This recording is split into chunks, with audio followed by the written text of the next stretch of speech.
Bonsoir madame, bonsoir monsieur, tous les plaisirs est pour nous de vous recevoir sur le plateau de Cogito, grand débat des jeunes. Comme chaque jeudi soir, un invité, vos cogiteurs et surtout une citation ou un thème que vous avez choisi.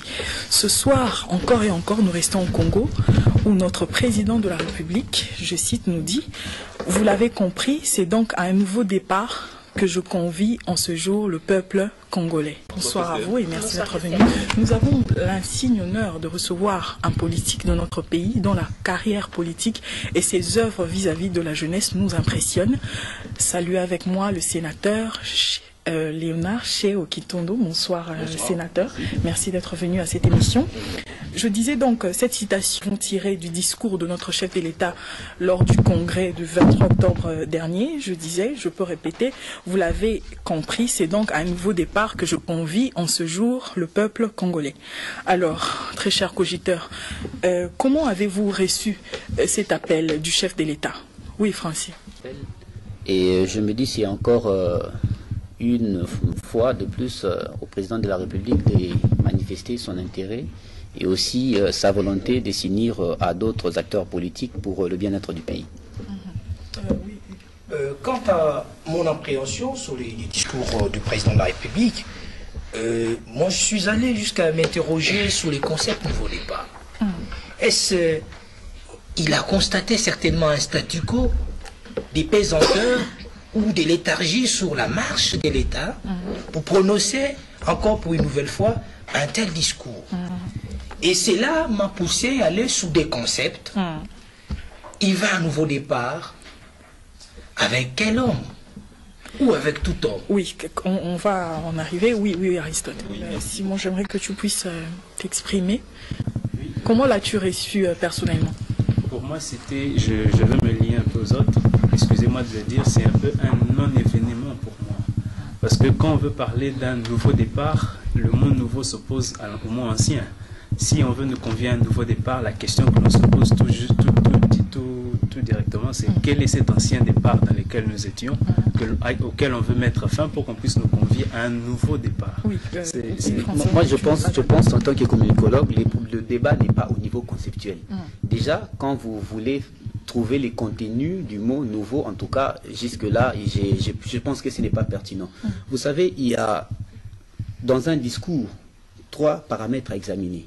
Qu'est-ce qu'on a posé, qu'est-ce que l'émetteur a supposé et qu'est-ce qu'il a présupposé. Alors quand on parle du nouveau départ ici dans la question, il faut directement voir les contextes dans lesquels les pays se trouvent pour mieux comprendre la question. Parce que si vous restez au niveau grammatical, au niveau sémantique des concepts nouveau départ, en tout cas là, c'est déjà une piste. Oui. Alors là, merci honorable, merci de m'offrir justement la transition. Encore une autre phrase que je tire justement du discours du chef de l'État.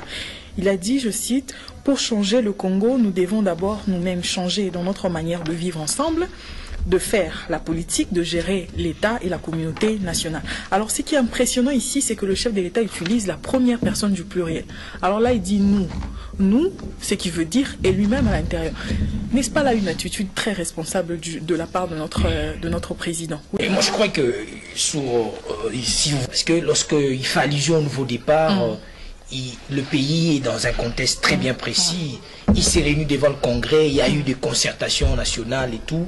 Il veut maintenant voir les choses autrement. Oui. Mais moi, je pose à moi encore cette question. Je l'ai dit tout à l'heure, avec quel homme? Ou avec tout homme? Parce que le sénateur tout à l'heure a fait allusion, on veut se mettre donc un front commun des Congolais pour bouter dehors l'ennemi, face à l'agresseur. Oui, mais avec quel homme? Ça, c'est mon point de vue. Je crois que tu nous mènes de l'autre côté de la plaque, oui, Simon. Je veux lier mon intervention précédente avec la question que vous venez de poser tout à l'heure. Quand vous parlez de nouveau départ et quand le président de la République dit que nous devons, cela veut dire qu'il s'inclut lui-même. Oui, tout à fait. Mais cette attitude que vous avez jugée responsable, oui, il est responsable. Mais moi, je pense qu'il serait davantage responsable. Quand on veut prendre un nouveau départ, l'on doit d'abord évaluer ce qui n'allait pas dans l'ancien départ. Et quand le président de la République, puisque vous avez dit que c'est responsable de se remettre lui-même en cause, je pense que l'on devait savoir. Quand le président de la République dit que lui-même aussi, il s'est remis en cause, l'on devait savoir qu'est-ce qui n'a pas marché avec lui. quelles sont ces failles qu'il se reconnaît en lui-même en tant que président. Moi, je vois le président de la République d'abord. Parce que quand on dit changer, l'on peut changer du bien vers le mal.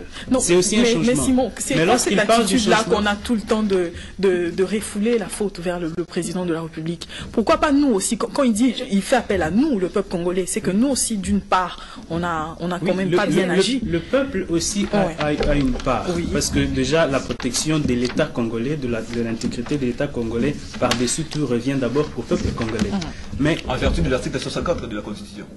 Oui, en vertu de l'article 64, je suis d'accord avec vous, mais l'État, puisque notre société est déjà, disons, politiquement organisée, le président de la République a aussi des responsabilités, des devoirs constitutionnels, je dirais des obligations constitutionnelles que permettait la tautologie, la Constitution lui reconnaît.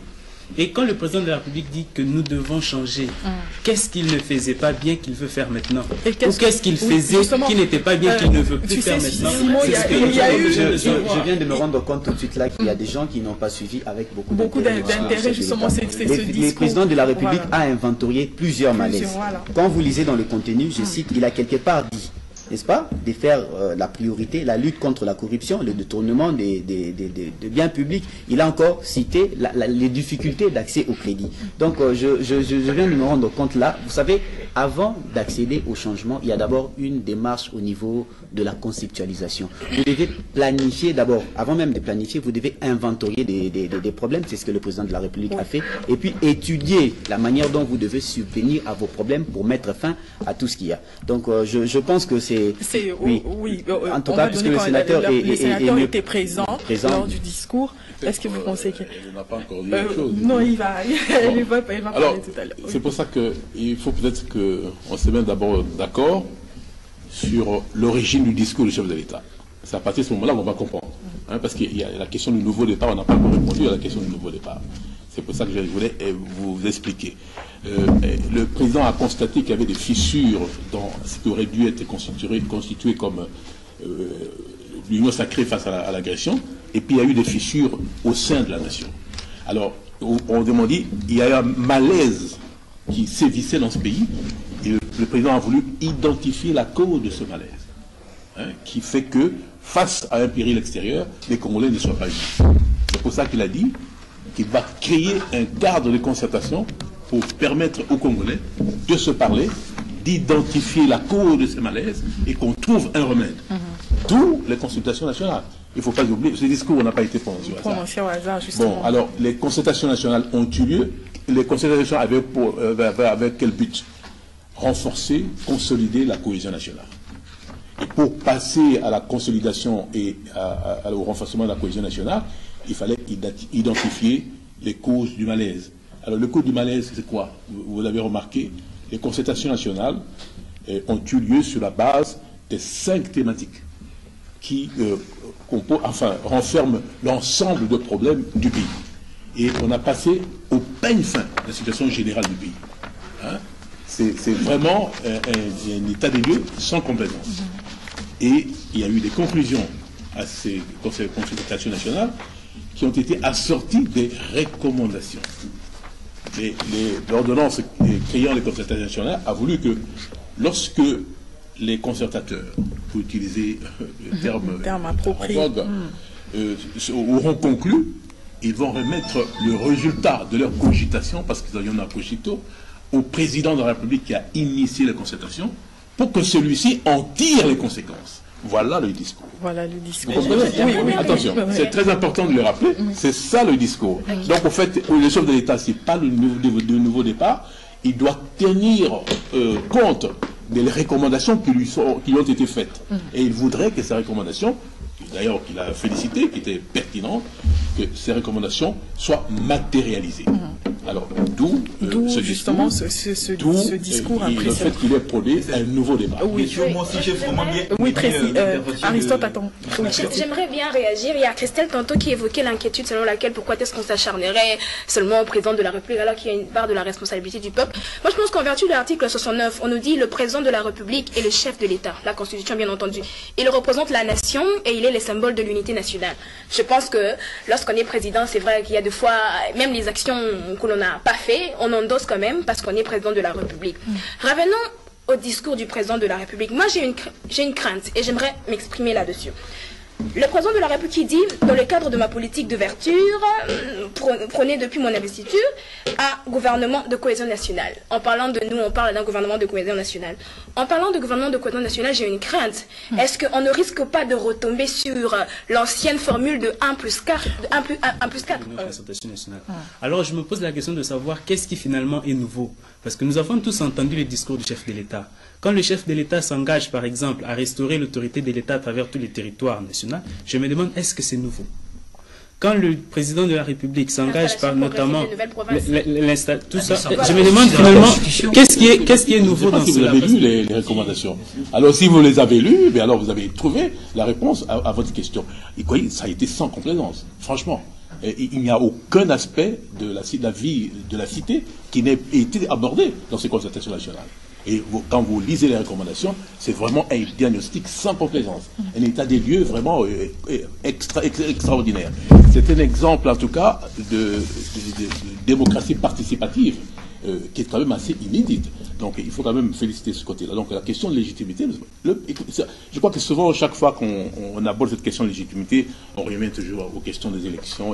Alors, la question électorale a été abordée. La seule manière de résoudre la question de légitimité dans notre pays, c'est d'organiser les élections libres, démocratiques et transparentes, c'est-à-dire des élections incontestables. C'est ça. Alors, puisque... Pardon ? C'est qui n'a pas été le cas. Mais c'est ce que je dis. Mais personne ne conteste qu'il y a eu des problèmes en matière électorale. Mais qui a contesté cela? Si on avait contesté qu'il n'y avait pas de problème en matière électorale, on n'aurait pas congédié la CENI. La CENI a été congédiée, a été remplacée par une autre CENI. Alors, quand même, on a tenu compte. Ça met en même temps en cause les animateurs des institutions pas du tout. Qui ne bénéficient pas de cette crédibilité-là. Pas du tout. Donc, ça, c'était une question assez importante qu'il faut quand même rappeler. Alors, tout à l'heure, effectivement, vous avez rappelé l'article 61 de la Constitution, le président incarne la nation. Ben, pour ce qui ne va pas dans le pays, le président ne peut pas être seul responsable. C'est pour ça qu'on a parlé des changements de mentalité, inévitablement, des changements de comportement. Et le nouveau départ s'inscrit aussi dans ce sens-là.